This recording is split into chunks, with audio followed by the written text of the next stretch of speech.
Қазақстанда қосылған құн салығы 15 күнде қайтарылады. Бұл туралы мемлекеттік кірістер комитеті мәлімдеді. Цифрлық пилоттық жоба 7 қазанда басталады. Комитет мәліметінше қосылған құн салығын қайтару мерзімі тексеруді қажет етпей, әдеттегі 55-75 күннің орнына 15 жұмыс күніне дейін болады.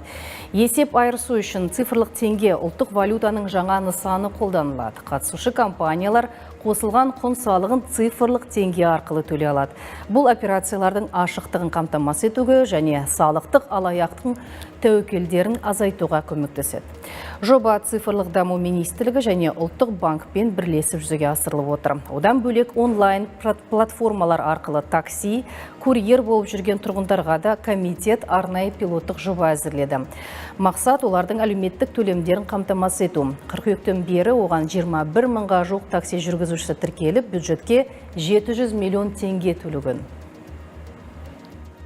Біздің бірқатар азаматтар бізде қазақтарда қалай жұмыс болмаса таксоваттен солай емес па? Сол себепті біз әрине солардың әлеуметтік кепілдігін туралы ойлануымыз қажет. Бұрын қарасаңыздар, салықтан бөлек жаңағы арнаулы әлеуметтік төлемдер өздерінің әртүрлі мөлшерлері болды. 10%, 3,5% деген сияқты олар 1%-ға төмендетілді.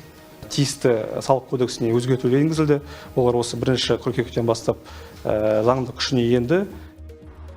Осылайша барлық арнаулы төлемдердің мөлшері 4% болады. Оның ішіне мәмс, зейнетақы жарналарды кіреді. Яғни таксистің таза еңбегінің 4% алынады.